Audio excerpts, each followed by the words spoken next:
frente e você não está mais no mesmo lugar.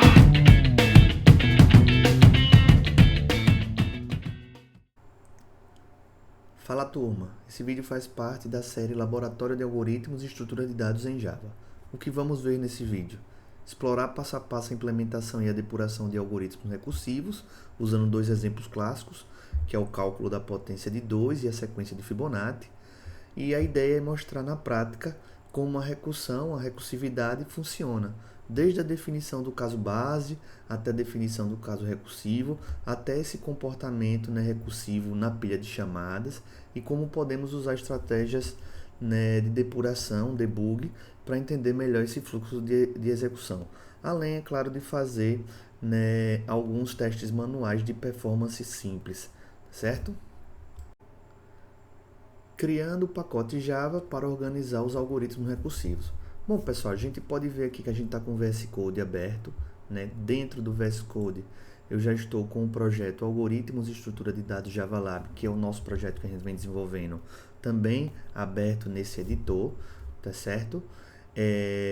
E aqui, na aba do Java Projects, a gente pode verificar a estrutura do nosso projeto, que no vídeo anterior a gente criou, configurou e já criou, por exemplo, dois pacotes aqui. O pacote algoritmos, onde vão ficar os algoritmos que a gente vai fazer implementações e testes, e também o pacote de estruturas. Eu até já deixei um pacote aqui, já bem definido, que é o estruturas lineares estáticas, no caso, o vetor. Tá certo? Aqui dentro, no futuro, nesse pacote, é onde a gente vai implementar os testes, implementações padrões de vetores dos arrays, beleza? Agora a gente está trabalhando com recursão, então a gente vai usar o pacote algoritmos. Então, dentro desse pacote algoritmos, vou clicar no maisinho aqui e vou criar um novo package, e aí depender da ideia que vocês estejam usando, vão ser de formas diferentes, mas é possível também fazer.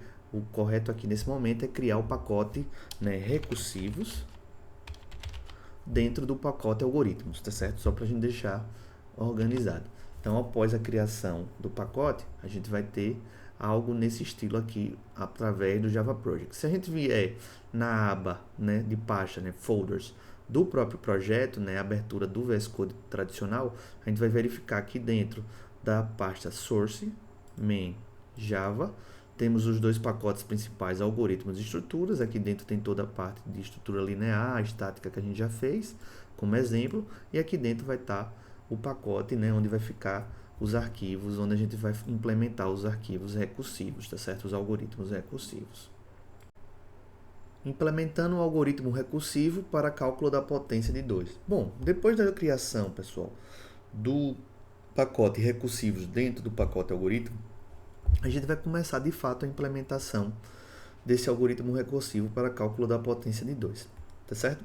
Então, a primeira coisa que a gente vai fazer é criar uma classe onde a gente vai implementar esse algoritmo. Então, aqui dentro do pacote algoritmos.recursivo, eu vou criar uma nova classe, tá certo?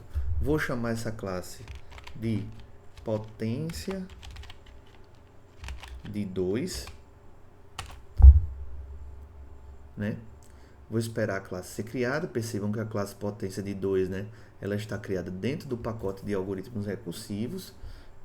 E depois disso a gente de fato começa a implementação do nosso método. Aqui dentro da classe eu vou criar um método chamado potência de 2 recursivo, certo? Vocês vão perceber porque eu vou criar esse nome assim, recursivo, mesmo ele já estando dentro do pacote recursivo, porque aqui dentro a gente também vai implementar a forma desse algoritmo no formato iterativo, E a gente, para fazer comparações. Então, só para diferenciar um do outro, a gente vai fazer desse jeito. Então, aqui eu estou criando um método, então eu vou primeiro definir a assinatura dele como pública, tá certo? Esse método vai ser estático, retornando um inteiro, tá certo? E como parâmetro, ele vai receber um inteiro, n, um parâmetro n de número, e aqui vai estar o corpo da função, do método, beleza? Depois de definir a assinatura, é óbvio, a gente está falando aqui de um algoritmo recursivo, e na teoria a gente percebeu que o algoritmo recursivo, ele primeiro né, é analisado o caso base dele, né? Então a gente vai implementar aqui o caso base do algoritmo recursivo para potência de 2. Então o caso base para potência de 2 é se o número passado como parâmetro foi igual a 0, né? Como esse método tem que fazer um retorno do tipo inteiro, a gente vai usar aqui a palavra reservada return, tá certo? O valor 1. Então, se eu passar um valor 0, ele vai tornar 1. Esse é meu caso base, tá certo? E aí é bom lembrar, né? Todo algoritmo recursivo deve definir um caso base, né? Que não envolvam chamadas adicionais, ou seja, que não envolva recursividade, para que essa chamada seja resolvida diretamente, ou seja, para que haja uma finalização dessa recursividade, para que a gente não entre, por exemplo, no loop infinito. Beleza? Feito isso, a gente implementa agora o caso recursivo, né? No caso do caso recursivo do algoritmo para potência de 2, a gente vai retornar, né? Já que é potência de 2, o valor 2 vezes a própria função potência de 2 recursivo, o próprio método, né? n-1, certo? Então, aqui é onde a gente realmente percebe a recursividade, ou seja, o método potência de 2 recursivo chama ele mesmo, né? Nesse caso recursivo que é acionado no else, né? No se não. O caso base é quando n for igual a 0. Aí lembrando, né? Todo algoritmo recursivo deve definir esses casos recursivos, né? E a ideia desses casos recursivos é dividir o problema, né? Que é aquele conceito de dividir para conquistar em versões menores. Então, para eu fazer diversas multiplicações por 2 para poder fazer a potência de 2, eu crio esses casos recursivos, que é basicamente dividir o problema em versões menores de si mesmo e chamar essa função recursivamente para que resolva cada subproblema. Beleza? Então, aqui temos um método de algoritmo, né, o algoritmo recursivo do cálculo da potência de 2, tá certo? Bom, depois disso, a gente só vai querer testar manualmente o nosso algoritmo, beleza? E para isso, a gente aqui dentro da classe mesmo vai criar um novo método, tá certo? Que é o método estático main, tá certo? Que retorna um void, um vazio, porque a gente só quer testar, certo?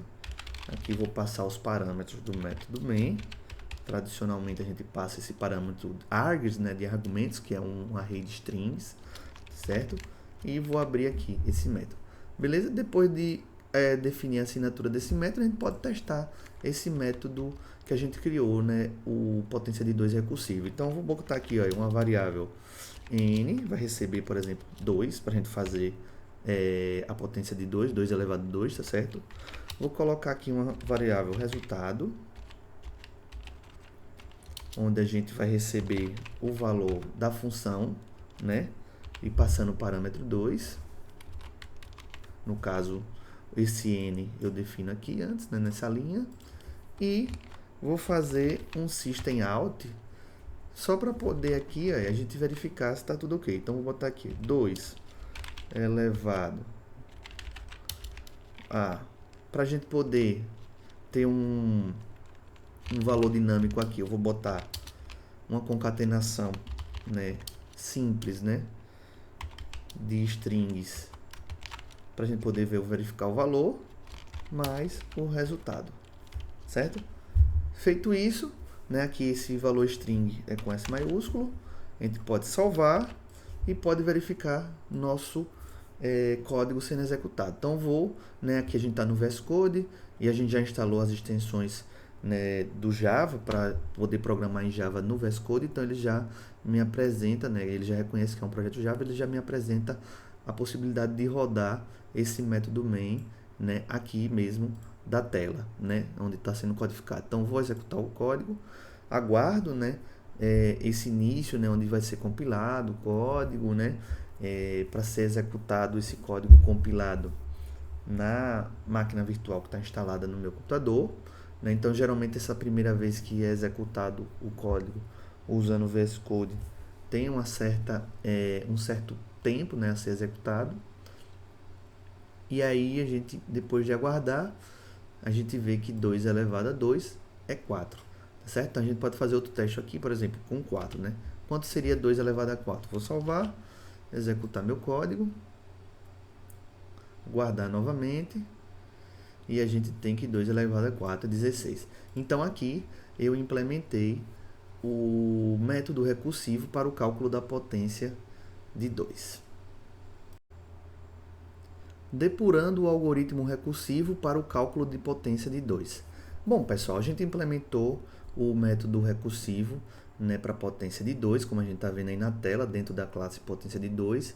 E agora, só para vocês entenderem um pouco também o conceito de recursividade além da teoria, né, para além da teoria, né, na prática, no código, a gente vai fazer, né, uma depuração, que é o famoso debugging, né, e só para introduzir, é interessante lembrar que o processo de debug é o processo de identificar e corrigir erros no código. No caso, a gente não vai estar usando aqui para identificar ou corrigir erros, porque a gente vê que o código não tem erro, a gente já executou testes manuais anteriormente, mas o processo de depuração, de debug, ele também permite observar passo a passo como as instruções são executadas, ou seja, como cada, né, instrução codificada do método, né, é executada. No caso de algoritmos recursivos, essa depuração ela pode ser essencial para visualizar a pilha de chamadas, que a gente chama de call stack, e entender como as funções são empilhadas e retornam os valores. Isso ajuda a gente a compreender um pouco a ordem de execução e o fluxo correto desses algoritmos recursivos. Então, a primeira coisa para a gente fazer a depuração aqui é estabelecer aonde a gente vai fazer o breakpoint do nosso código, o breakpoint que é a configuração que a gente faz de ponto de parada para fazer a depuração, tá certo? Então, aqui nesse método, eu vou colocar o breakpoint aqui na linha 6. Então, vejam que o próprio VS Code ele já me traz algumas facilidades, que quando eu passo o mouse aqui na linha 6, ele me mostra, né, uma opção aqui, aí meu mouse está selecionado, onde ele mostra, né, clique para adicionar um breakpoint. Então, vou adicionar aqui. Existem outras formas de adicionar breakpoint, principalmente usando esse menu aqui de Run Debug do próprio VS Code. Na IDE que vocês estiverem usando que não seja VS Code, deve ser de outra forma, mas também é possível fazer. Então, qual é a ideia de botar o breakpoint aqui? É que quando eu executar esse código, o meu código inicialmente pare aqui para que eu consiga, né, executar passo a passo essas instruções e perceber como as coisas estão, né, indo a cada linha de execução, beleza? Bom, depois disso a gente vai ter que executar o nosso método main, que é o método onde a gente faz testes manuais, através da opção de debug. Se eu executar a opção de run, né, de executar, ele não vai, mesmo com o breakpoint ali selecionado, ele vai ignorar essa opção. Então a gente vai usar a opção de debug, tá certo, para poder executar esse código, né, potência de 2 recursivo. Então vou clicar aqui no debug, né? Inicialmente, né, se não tiver configurado direito o VS Code ou por alguns outros motivos, o VS Code geralmente pode dar algum erro, né, nesse momento da depuração. Veja que aqui ele me mostrou para mim, mas às vezes isso não acontece, depende de como está configurado o projeto. Ele está falando aqui, né, que o build falhou, ou seja, a construção, né, a compilação do projeto Java falhou, mas a gente não vai precisar disso agora. E a gente pode botar aqui, né, tipo, continue. Eu vou botar aqui always continue, porque ele já me deixa configurado para que em outros momentos de depuração isso não aconteça, eu não precise, né, ficar clicando a todo momento. A depender da IDE que vocês estejam usando, isso talvez nem aconteça, né? Isso aqui é uma coisa que acontece do Java com o VS Code, principalmente com projetos Gradle que a gente está fazendo.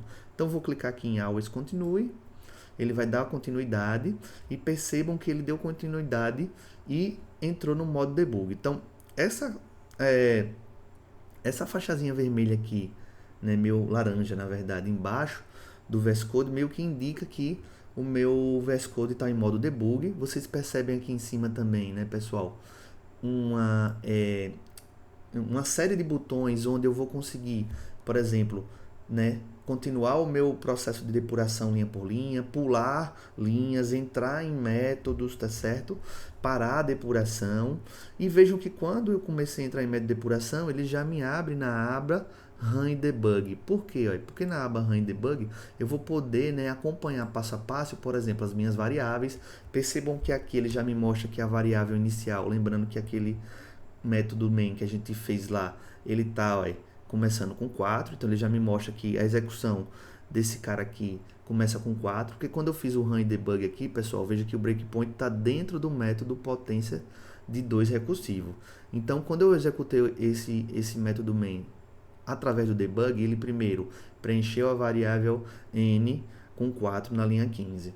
Depois, na linha 16, antes de preencher a variável resultado, ele chamou o método potência de 2 recursivo, que é deslocado para cá. Aí, quando chegou na linha 6, como tem um breakpoint, ele para. Então, ele está parado aqui esperando os meus comandos para eu poder depurar. Então, ele está aqui, ó, n é 4 e você está aqui nessa linha onde vai fazer o teste do caso básico, tá certo?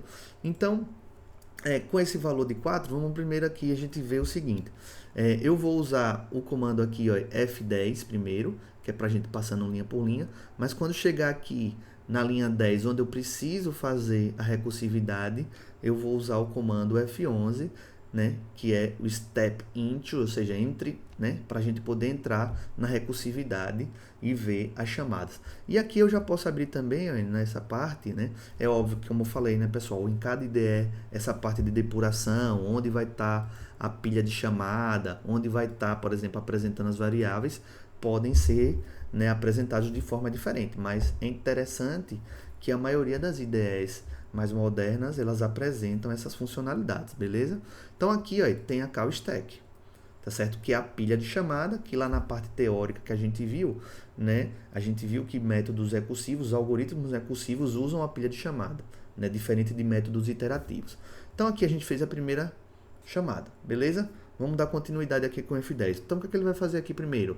N é 4, então ele vai testar. Se n for igual a 4, né?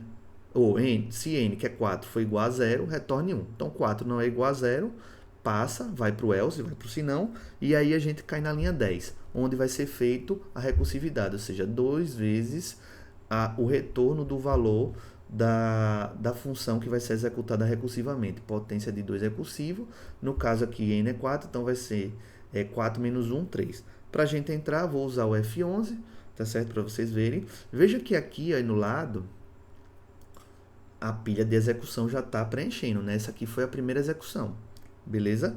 Vamos dar o F11. F11, vejam que o N mudou para 3 e aqui na pilha de execução entrou uma nova chamada, tá certo?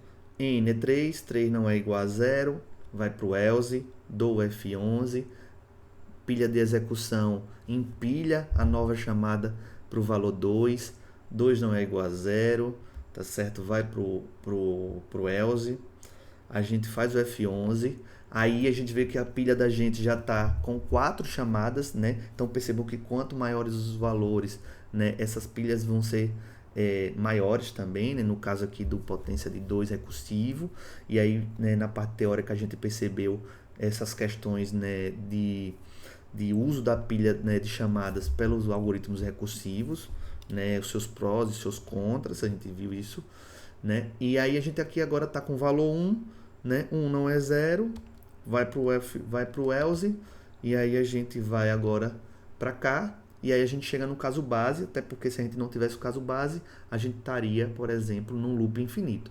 Então 0 é igual a 0, retorne 1, e aqui que é o primeiro retorno, onde a gente quebra a recursividade, que essa pilha que foi preenchida vai começar a ser desempilhada, para que os valores sejam retornados e aí sim as multiplicações vão começar. Então o que é que vai ser feito aqui agora? Vai retornar 1, e esse retorno de 1 vai ser multiplicado, né? 2 vezes 1, tá certo? No caso aqui. E vocês vão ver que aqui a cada retorno, essas chamadas na pilha vão sendo desempilhadas, né? Para a gente poder fazer o cálculo.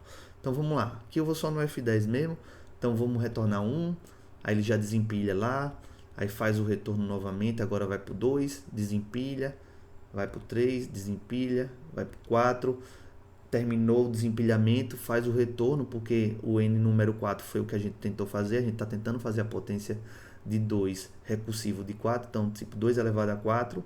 O resultado, a gente já pode ver aqui, né, que é 16, e se a gente dar continuidade aqui o F10 ou apertar nesse botão de continue F5, a gente vai ver o resultado final, né, da depuração no console, beleza? Então, a gente pode usar o console, né, e a depuração para poder verificar, né, esses valores sendo executados. Então, aqui eu vou executar novamente o código. Fechar aqui rapidinho, vou executar ele aqui novamente. para a gente ver ele sendo executado no console, beleza? Então, 2, né, elevado a 4 é 16. Beleza? Se eu botar o valor 3 aqui, fazer rapidamente com o valor 3, fazendo um debug novamente. Clico no debug, o meu breakpoint está configurado, aguardo, né, minha IDE me mostrar o ponto de parada. N agora começou com 3, já tem a minha primeira chamada recursiva, que é a própria chamada de N igual a 3. Vamos lá, N, 3 igual a 0 não, passa, faz o F11, empilha. E assim sucessivamente, empilhando até o valor, né? Veja que aqui a gente só empilhou 4 vezes em vez de 5, quando a gente estava com o valor 4. Depois, os valores começam a ser retornados a partir do caso base, ao desempilhamento, chegando na última chamada, né, que foi feita, ou seja, na última não, mas na primeira, né, que foi potência de 2 recursivo com N igual a 3, e o resultado, né, é impresso, tá certo? Bom, com isso, pessoal, a gente começa a perceber aqui, né, em termos de teoria também, né, que esse tipo de recursão que a gente fez aqui na potência de 2 é uma recursão linear, tá certo? Ou seja, ela é projetada de forma que cada invocação do corpo faça no máximo uma nova chamada recursiva, e isso é conhecida como chamada linear. Por que ela é linear? Porque, veja, a função recursiva potência de 2 só chama ela uma vez. Tá certo? Então, se a gente for botar isso aqui no formato de árvore, né, ou então no formato de pilha, né, a gente vai ver que, tipo, para cada chamada a gente só tem uma chamada, né, para esse outro método. Então, como eu falei, projetado de forma que cada invocação no corpo, no caso aqui é o corpo do método, aí, onde eu estou selecionando, faça no máximo uma nova chamada, que é essa chamada aqui. Se a gente tivesse 2 chamadas aqui, a gente teria, por exemplo, já uma recursão binária, que é o que a gente vai ver mais na frente com outros exemplos, beleza? Implementando um algoritmo iterativo para cálculo da potência de 2. Bom, pessoal, anteriormente a gente implementou o cálculo de potência de 2 no formato recursivo, que é esse que está aqui aberto na nossa classe potência de 2. Né? A gente testou, fez depuração desse método, mas para questões de comparação, a gente também vai fazer aqui esse mesmo método usando as iterações, ou seja, as estruturas de repetições tradicionais. Certo? Então, a primeira coisa que a gente vai fazer aqui é definir a assinatura desse novo método. Então, veja que aqui dentro eu vou manter o método de potência de 2 recursivo aqui, vou manter meu método main, porque eu quero testar também daqui a pouco, mas vou criar um novo método, né, público, também estático, que retorna um inteiro, e o nome desse método eu vou copiar aqui, né, basicamente, mas ele só vai ser agora iterativo, tá certo? Ele vai receber um parâmetro inteiro do tipo N também, né? E aqui a gente vai desenvolver o código, beleza? Então, depois da definição da assinatura, a gente vai implementar a condição inicial. A condição inicial é bem parecida com a condição base, ela pode ser chamada de condição base também, tá certo? Então, antes de, é óbvio, implementar a condição base, a gente vai criar variáveis necessárias para fazer as estruturas de repetição. Então, geralmente, quando a gente está fazendo estruturas de repetição, a gente cria algum contador, ou então, às vezes, a gente chama isso de i, né, para poder fazer iteração em cima desse valor de i, fazer o incremento no valor i, né, para a gente poder fazer. Então, a gente vai ter uma variável i, do tipo inteiro, e uma variável chamada potência, que também é do tipo inteiro, que vai receber o valor 1 aqui inicialmente, né? Só para a gente poder retornar esse valor, essa potência. E aí vamos para o caso base, o caso inicial. Mesma coisa, né? Se n for igual a 0, retorne 1. Certo? Bem parecido, na verdade, igual a isso aqui. Ah, professor, poderia fazer o caso iterativo sem o caso base? Poderia, por quê? O caso base no modo recursivo, no algoritmo recursivo, ele é imprescindível para que você não entre no loop infinito.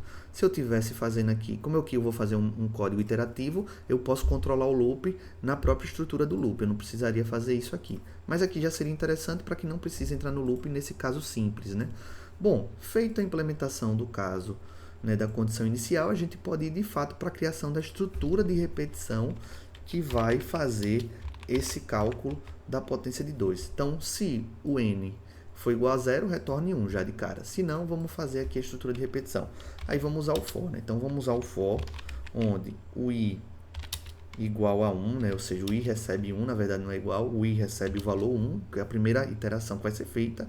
Enquanto o i for menor igual ao n, ele vai continuar fazendo essa iteração, e a condição de parada, né? Na verdade a condição de parada é esse i menor igual a n, né? E aqui depois a gente tem a incrementação desse i, né? Para que ele continue executando. Então, começando de i igual a 1, vá até i menor igual a 1, igual a n, né? Então, por exemplo, se n for 4, ele vai fazer de 1 até 4 e interando, né, esse i para que ele vá sendo incrementado. E aqui a gente usa a variável potência que a gente criou para fazer o cálculo da potência, né, do valor que foi passado vezes o 2, beleza?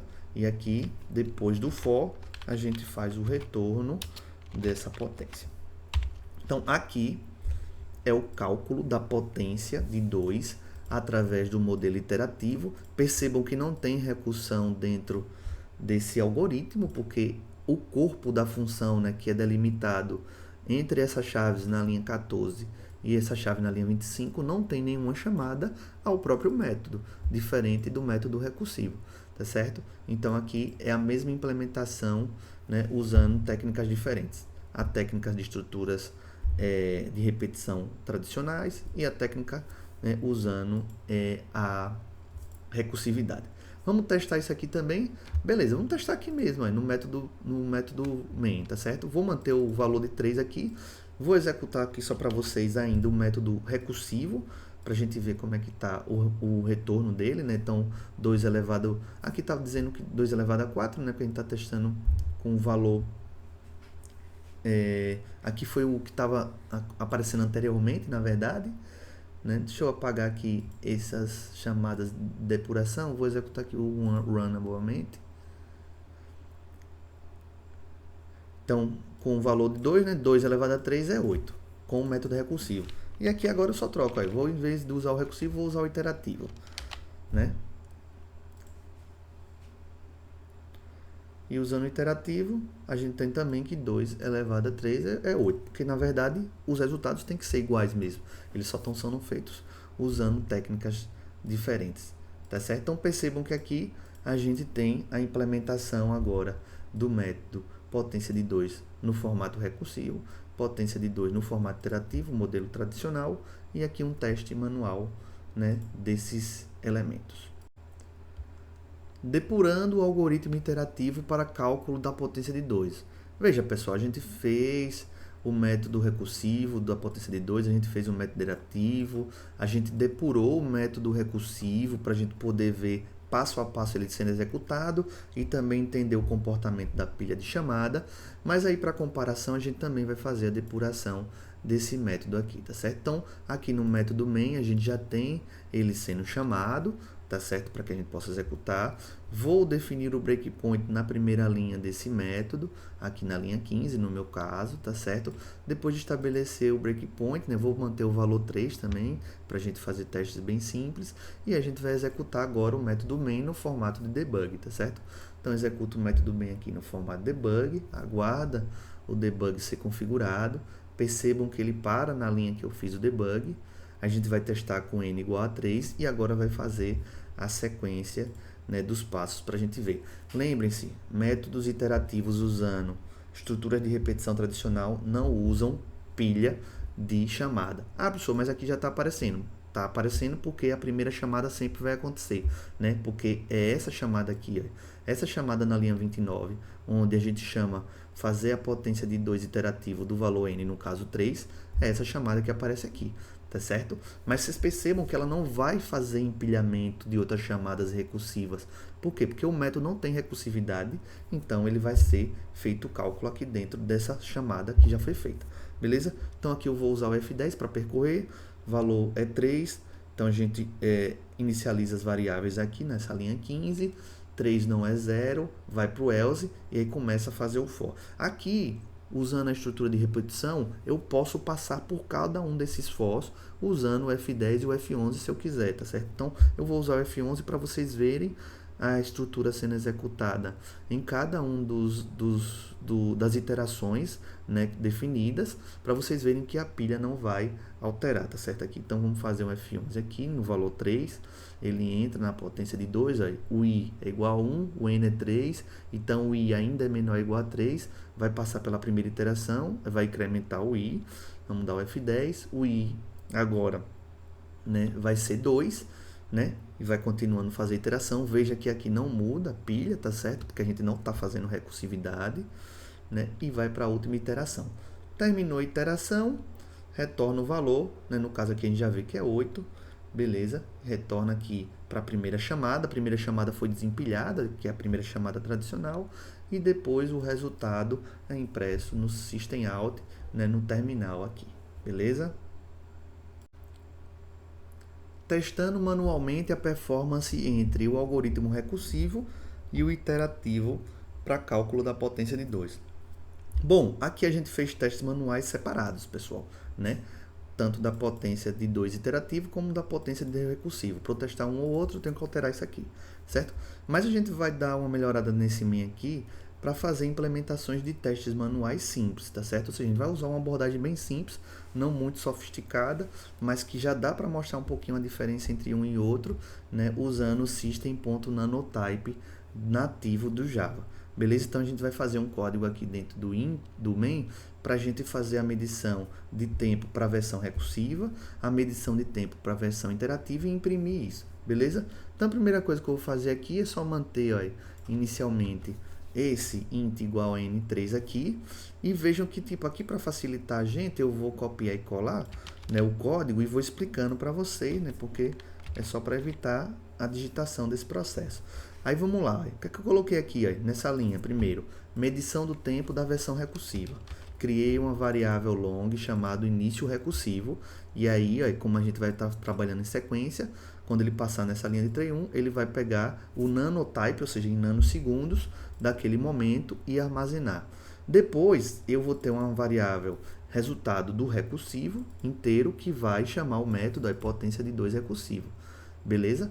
Vai executar, entra aqui dentro, na linha 33 eu armazeno o fim do tempo recursivo, usando também o system nanotype, e depois eu só crio uma variável tempo recursivo que diminui, né, o fim menos o início. Beleza? A mesma coisa a gente vai fazer para a versão iterativa, né? No caso aqui eu só mudo o nome das variáveis, é início iterativo, mas também uso o system. O resultado iterativo vai ser óbvio usando o método potência de 2 iterativo, beleza? E também faço o fim interativo e o tempo do interativo. E para a gente testar isso, a gente vai usar alguns system outs para verificar isso, né, no terminal. Então aqui, ó, a gente faz a apresentação dos resultados medidos. Então eu faço um system out onde eu mostro o resultado recursivo. Isso aqui é só para a gente ver se os dois realmente estão fazendo os cálculos da forma correta. O tempo do recursivo, o resultado do iterativo e o tempo do iterativo. E é óbvio a diferença entre o tempo do iterativo e o tempo do recursivo. Lembrando que lá na parte teórica a gente percebeu, né, quando a gente tem situações mais complexas, o método recursivo, principalmente pela pilha de chamada, acaba sendo um pouco mais lento ou menos performático nesse sentido. Certo? Vou salvar aqui e vamos executar o nosso código. Não vou fazer depuração, porque aqui a gente vai fazer testes baseados nas impressões que vão aparecer no terminal. Então, executo aqui o run. Vamos aguardar o código ser chamado, né? Aqui provavelmente ele está dando alguns probleminhas, porque ele ainda estava rodando o debug, então eu vou apagar aqui dos meus terminais o debug que tinha feito anteriormente. Vou fazer o run novamente, para limpar. E aí percebam o que é que a gente tem aqui, ó. Resultado do recursivo é 8, mas olha o tempo do recursivo em nanosegundos, 1400 nanosegundos. Resultado do iterativo também é 8, mas o tempo do iterativo, 800 nanosegundos, né? É quase o dobro. É óbvio que em nanosegundos essa diferença ela é muito pouca e muito irrisória para a nossa percepção. Mas percebam que existe uma diferença de 600 nanosegundos, né, do método iterativo para o recursivo para fazer o mesmo valor. Quanto mais a gente sobe esse valor, aqui está na potência de 3, mais essa diferença vai aumentando. Então, por exemplo, aqui eu botei 3, mas vamos chutar aqui para um valor mais alto. Vou botar aqui potência de 15, ou seja, 2 elevado a 15. Salvei, vou executar novamente aqui. Vamos aguardar a execução. E percebam aqui, ó, o resultado recursivo é o mesmo resultado do iterativo, normal, mas o tempo em nanosegundos do recursivo foi 5.700 e o tempo em nanosegundos do iterativo foi 2.100, justamente também pelaquela questão da pilha de chamadas, viu, pessoal? E a diferença aqui já aumenta para 3.600 nanosegundos. Mais uma vez, ainda como é nanosegundos, é bem irrisório, mas imagine isso aqui em outros tipos de recursividade, lembrando que a recursividade da potência de 2 é linear, então ela é mais simples, e uma das coisas que faz com que a gente entenda que pode trocar uma recursividade por uma estrutura iterativa é justamente quando a gente tem uma recursão linear, porque é uma troca que não vai gerar muito custo, mas isso talvez não seja verdadeiro quando a gente trabalhar, por exemplo, com recursões binárias ou múltiplas, né? E aí talvez o método iterativo seja muito mais custoso, beleza? Implementando o algoritmo recursivo para cálculo da sequência de Fibonacci. Bom, anteriormente a gente fez o teste, né, das implementações de algoritmos recursivos usando o cálculo de potência de 2, que é uma recursão linear, e aí a gente agora vai mostrar um exemplo, né, a partir de um exemplo tradicional e clássico, onde a gente vai ter uma recursão binária, que é a sequência de Fibonacci. Beleza? Para isso a gente vai criar uma nova classe, né? A gente não vai usar de potência de 2, até para ficar aqui organizadozinho. Então a gente vai criar uma nova classe aqui dentro do pacote algoritmos recursivos. O nome dessa classe vai se chamar Fibonacci, certo? Esperar a classe ser criada. A classe tem que estar criada dentro do pacote algoritmos recursivos. Depois disso, a gente vai implementar o método Fibonacci recursivo, assim como a gente fez no potência de 2 recursivo. Então, primeiro a gente vai definir aqui dentro da classe, olha, o método recursivo, a assinatura do método, né? Então, vai ser um método público, que vai ser estático, vai ser inteiro, retornar um inteiro, né? A gente vai botar aqui Fibonacci recursivo. Esse método vai receber um parâmetro inteiro, né? N, o nome do parâmetro é N, o tipo é inteiro. E aí depois, é óbvio, definir a assinatura. Trabalhando com algoritmos recursivos, a gente precisa definir o caso base. Então, o caso base para o algoritmo recursivo de Fibonacci é diferente do caso base do algoritmo de cálculo de potência de 2, tá certo? Então, cada algoritmo recursivo, a depender do problema que esteja resolvendo, vão ter seus casos bases. Então, cada um tem que ser pensado para a situação que está sendo executada. Então, o caso base do Fibonacci é se n for igual a 0, ou, caso a gente já tenha aqui uma estrutura condicional mais complexa, n igual a 1, tá certo? O nosso caso base é retorne o próprio n, beleza? Então, se o 0 ou o for 1, retorne o n, porque a sequência de Fibonacci de 0 é 0 e a de 1 é 1, tá certo? Então, a gente fez o caso base aqui. Depois disso, a gente implementa o caso recursivo. Então, no else, ou seja, no senão, a gente vai ter um return, tá certo? Onde a gente vai chamar o próprio método Fibonacci, aí vem, ó, n menos 1, mais o próprio método novamente, Fibonacci, n menos 2. Então, aqui, pessoal, nessa linha 10, é onde a gente percebe já que vai ter uma recursão binária, né? Porque dentro do corpo do método, aí, a gente tem duas chamadas ao próprio método. Se tivesse uma, linear, duas, recursiva. Acima de 3, a gente pode estar chamando de ternário, quaternário, mas acima de 3 geralmente se chama de múltiplo, né? Porque aí, né, a gente cria esses casos mais simples. Então aqui é binário porque a gente tem duas chamadas. Então Fibonacci recursivo n-1 mais o Fibonacci recursivo n-2. Fizemos o método recursivo de Fibonacci. Beleza? E aí agora a gente vai testar, né? Como é que a gente testa? Aqui também nessa classe, criando o método main. Então vamos criar aqui o método público, estático, que não vai retornar nada, então ele vai ser void. O nome do método é main. Esse método ele sempre recebe um array de strings, onde que a gente chama de args, né? Que é uma abreviação de argumentos. né? Tá criado aqui o método, veja que o próprio VS Code já reconheceu aqui que eu posso executar esse método. E depois disso a gente vai fazer aqui, ó, criar uma variável int n, que vai receber, por exemplo, vamos começar com o recursivo do Fibonacci de 6, né? Vai criar aqui, ó, uma variável chamada resultado, né? Botar em letra minúscula para a gente só aproveitar os bons padrões, né? As boas práticas de nomes de variáveis com letra minúscula. Como eu ainda não fiz o Fibonacci interativo, só tem o recursivo aqui. Vou colocar aqui o n, né? Que é a variável que foi preenchida anteriormente. E aí vou usar um system out para fazer o seguinte. Vou até copiar aqui para ficar mais fácil também. Que é sequência de Fibonacci de número tal é o valor tal. Beleza? Vamos executar aqui, sem debug primeiro, para a gente ver a sequência de Fibonacci do valor 6. Certo? Então, a sequência de Fibonacci do valor 6 é 8. Vamos fazer outro teste. Sequência de Fibonacci do valor 9. 9 é 34. Beleza? Então, aqui a gente tem um método, né, a sequência de Fibonacci, o cálculo da sequência de Fibonacci feita de forma recursiva. Depurando o algoritmo recursivo para cálculo da sequência de Fibonacci. Bom, pessoal, a gente implementou o algoritmo recursivo para cálculo da sequência de Fibonacci e agora a gente vai fazer a depuração. Veja que a depuração desse método recursivo vai ter, né, uma diferença do outro, porque a gente agora tem uma recursão binária, tá certo?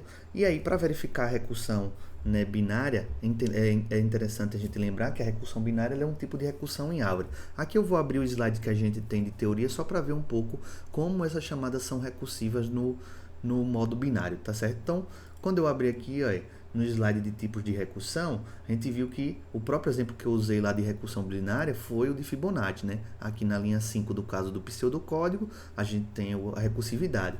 Então, por exemplo, o exemplo que a gente vai usar é o Fibonacci de 4, e a gente vê que quando a gente entra o valor 4, a gente vai ter duas chamadas em paralelo nesse momento, 4 menos 1 e 4 menos 2. Então, gera o Fibonacci de 3 e gera o Fibonacci de 2. E assim, recursivamente, esses outros valores vão chamando suas próprias chamadas, beleza? Então, vocês vão perceber que no VS Code a gente não consegue exibir esse formato de árvore, tá certo? Mas a gente vai perceber que a gente vai passar pelo método que está sendo executado, o passo a passo, vários momentos. Então, basicamente, ele vai fazer o seguinte, ele vai pegar o 4, vai para o 3, vai para o 2 e esgota, né, todas essas chamadas do 1 e do 0. E começa a fazer os retornos desses casos básicos, de 1 e de 0, porque 1 e 0 são casos básicos, como vocês estão vendo aqui. Então, ele vai fazendo o retorno, depois volta o 2, volta para o 3, faz o caso base desse 3 e vem para o outro lado da árvore, assim, tá certo? Então, como o VS Code ele não tem, digamos assim, uma interface que consiga exibir a chamada, a pilha de chamada no formato de árvore, vocês não vão perceber dessa forma que está desenhado aqui, vocês vão perceber através das iterações que a gente vai estar fazendo na depuração do código. Então, vou voltar aqui para o VS Code, né? Vou criar aqui o breakpoint nessa linha inicial, tá certo? E vou executar esse método no formato do debug, beleza? A gente aguarda a configuração do debug inicializar. Bom, inicializou o debug. Veja que a primeira pilha, né, na pilha de chamada, a primeira chamada já está estabelecida. Qual é essa primeira chamada? Quando eu executei o método main aqui a partir do debug, esse chamada da linha 16 passando o valor 4. No caso aqui eu estou passando 9, né? Então a gente faria várias vezes. Então vou parar aqui a depuração, né? Só para a gente ajeitar aqui, botar aqui o valor 4, né? E poder executar com um número que a gente consiga, né, em um tempo interessante fazer o teste. Aqui eu só executei para verificar, né, se estava funcionando, né, a sequência de Fibonacci, tá certo, do valor 4. E a gente vai fazer aqui agora o debug. Beleza? Então vamos lá para o debug. Bom, no debug a gente vai começar aqui, né? Número 4. Então vamos lá. Primeiro teste, né? Usando aqui o F10 para passar linha por linha. 4 é igual a 0? Não. E 4 não é igual a 1? Não entra na condição base. faz o Fibonacci. Percebam que aqui a gente só tem uma chamada. Quando eu der o F10 aqui, vocês vão perceber que ele vai gerar uma chamada. Porém, essa chamada aqui, ela meio que intrinsecamente está, né, entrando aqui nesses dois caminhos possíveis, já que é uma recursão binária. Beleza? Vejam que aqui ele está com N3, o que seria, né, seguindo por esse caminho aqui. Ok? Voltando aqui para o código, a gente teria F10 indo para o caminho 2. Beleza? Voltando aqui, da F10, caminho 1. Seria esse aqui. Aqui já é um caso base, assim como o 0 também é.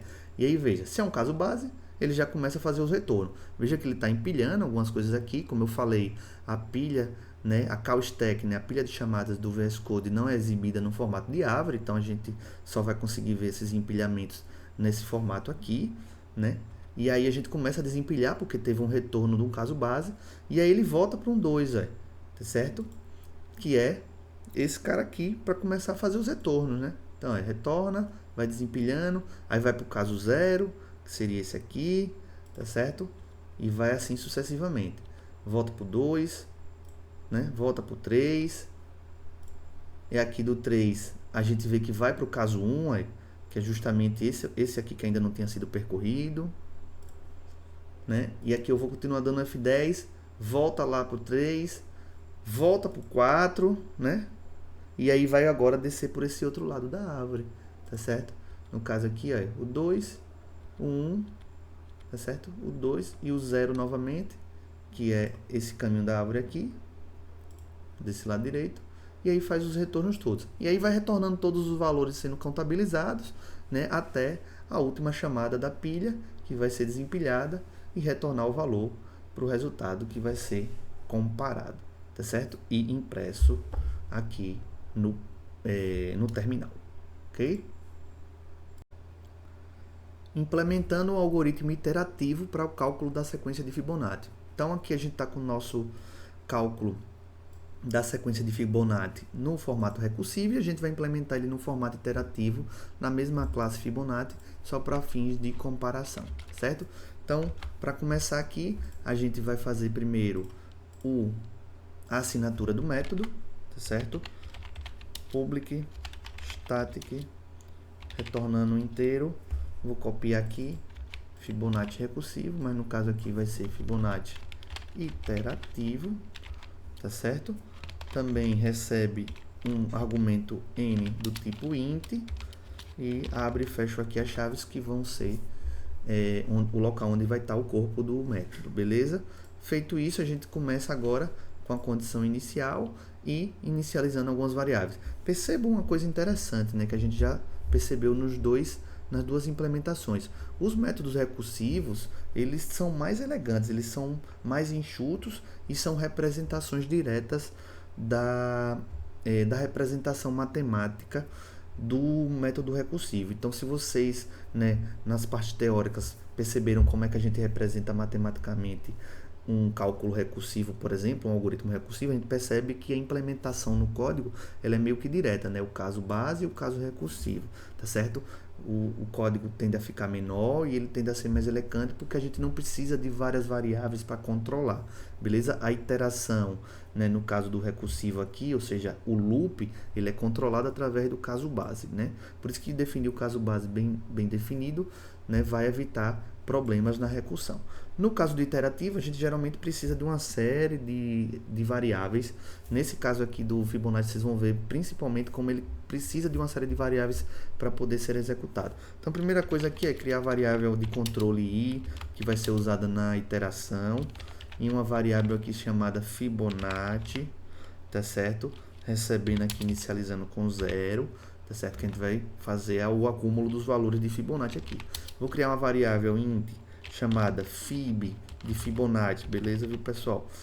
Anterior, que é para armazenar esse valor aqui, ó, né, no caso da recursividade, né, que seria né, aqui ele vai ser inicializado com 0, e vou criar uma variável int fib posterior, que vai ser inicializado com 1, Beleza? Já percebam que aqui, logo de cara, para fazer um método iterativo, a gente precisa de uma série de outras variáveis. Aí já deixa de ser um pouco mais elegante, mas vocês percebem também que ela não usa pilha de chamada, então pode ser um pouco mais performático, certo? Então, aqui a gente vai fazer o caso, né, base também aqui, né, que é o n igual a 0, usando o operador aqui, ó, e n igual a 1. A gente vai fazer o que? Retorne o n.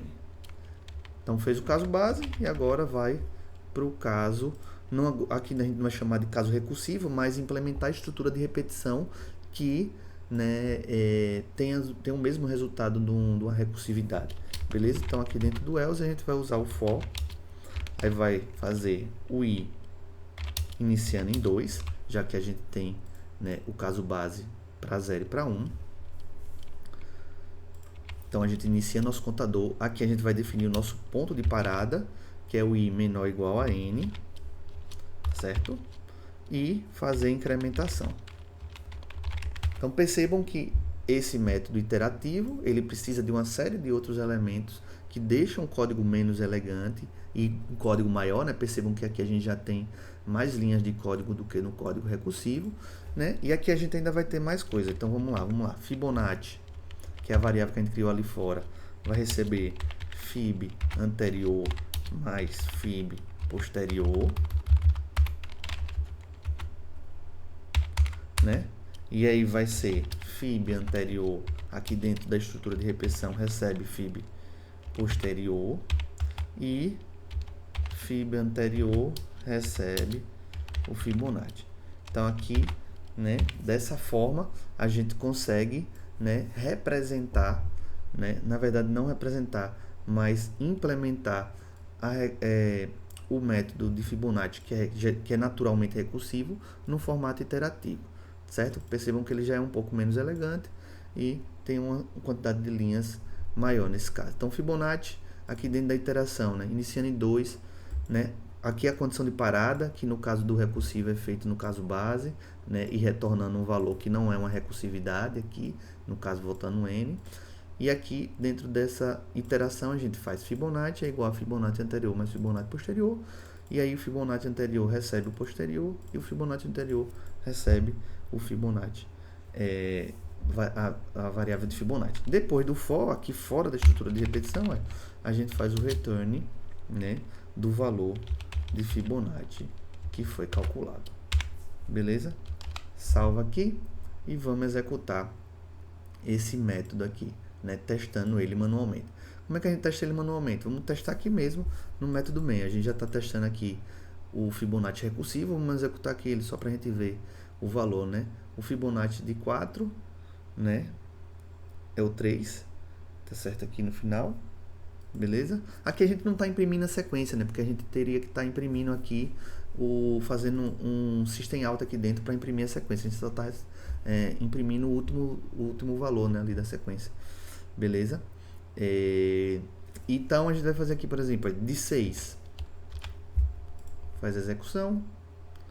Percebam que aqui, né, Fibonacci, sequência de Fibonacci de 6. Ali o final com a soma de tudo é 8.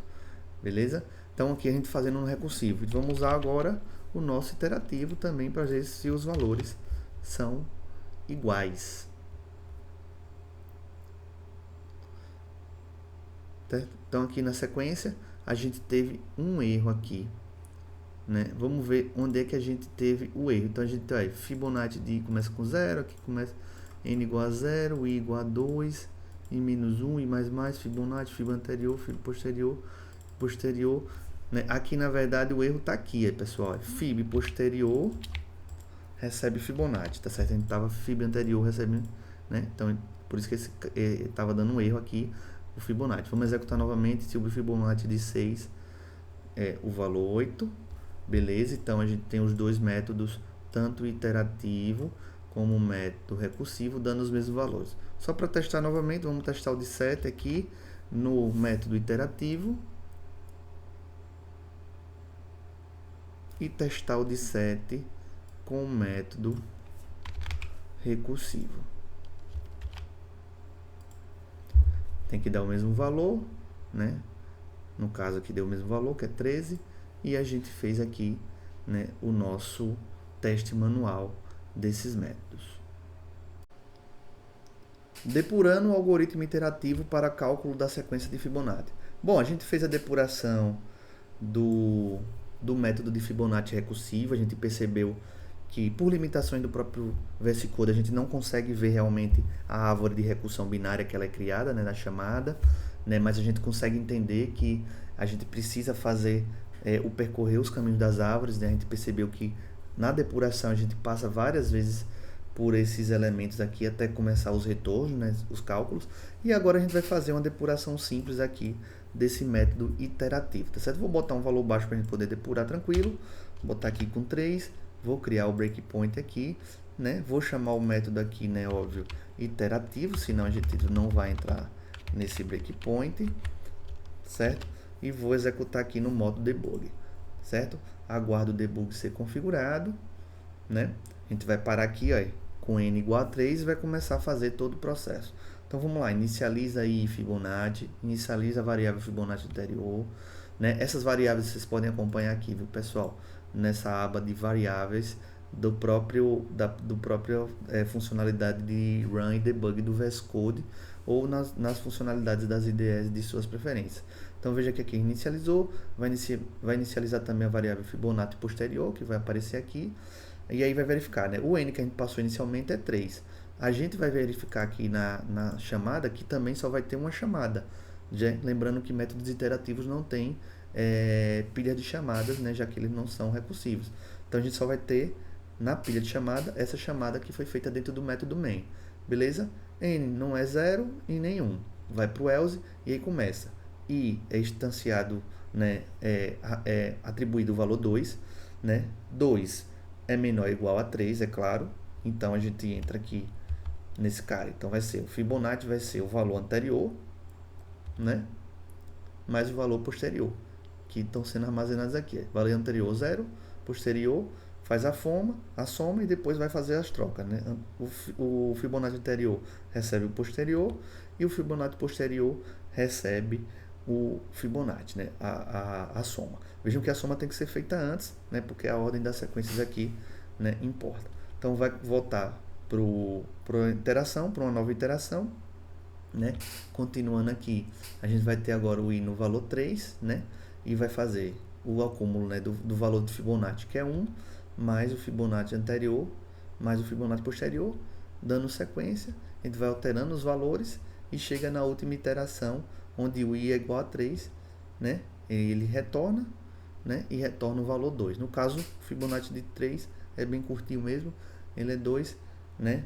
Mas a sequência seria os valores que a gente né, poderia estar imprimindo, mas a gente não está fazendo isso, beleza? E aí a gente pode verificar o Fibonacci de 3 e 2. Perceberam que a pilha ela não é, né, empilhada com outras chamadas, porque, como eu falei, dentro do corpo do método, né, no caso aqui Fibonacci iterativo, não existem chamadas ao próprio método. Então não existe recursividade aqui, nem linear, nem múltipla, nem binária.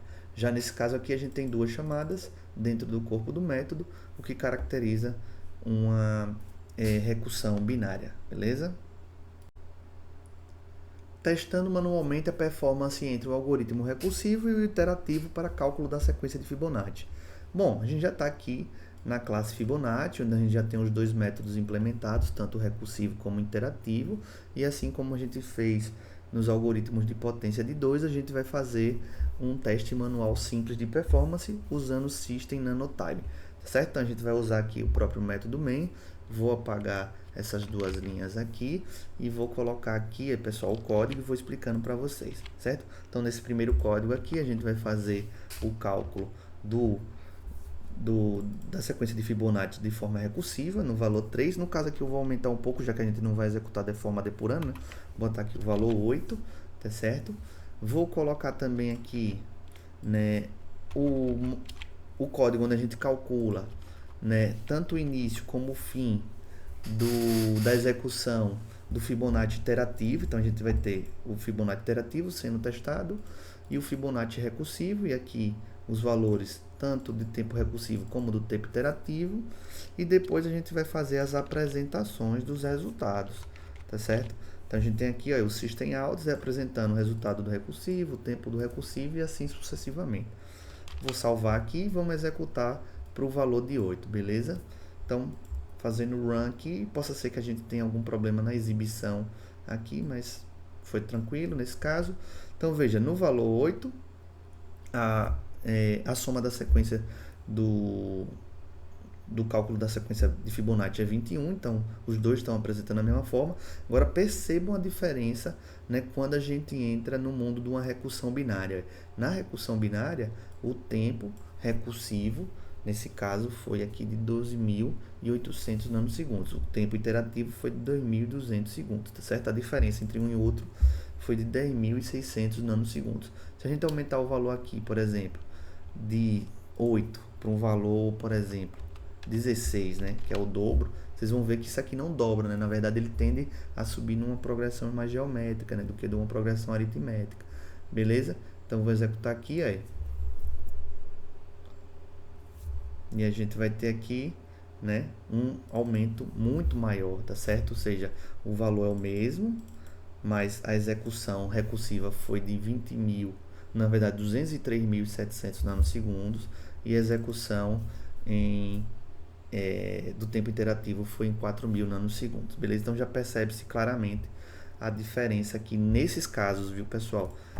Como o método iterativo ele tem um pouco mais de performance justamente pela falta da pilha de chamada, né? Mas percebam também que ele tem esse processo da elegância, né? Da quantidade de códigos. E é óbvio, os métodos recursivos para esses casos simples, né, eles às vezes não são interessantes, mas existem casos em que o método recursivo é o mais indicado, né? A gente vai ver mais na frente, né, no avanço da disciplina de estrutura de dados. Considerações finais do vídeo. Bom, a gente implementou, né, algoritmos recursivos tradicionais, tá certo? Que a gente vê muitos exemplos na internet, que foi o potência de 2 e o caso da sequência de Fibonacci.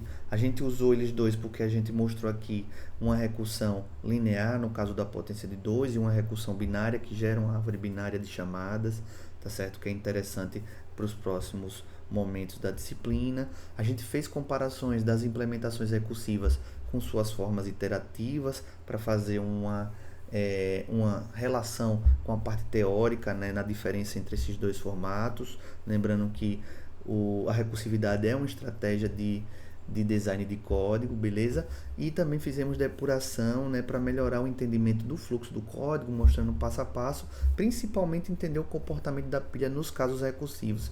Lembrando que nos casos iterativos a gente não tem esse comportamento de empilhar e desempilhar, né, e aguardar o resultado, pois os métodos iterativos, né, só tem uma chamada, que é a chamada ao próprio método original. Ok? Beleza? Até o próximo vídeo.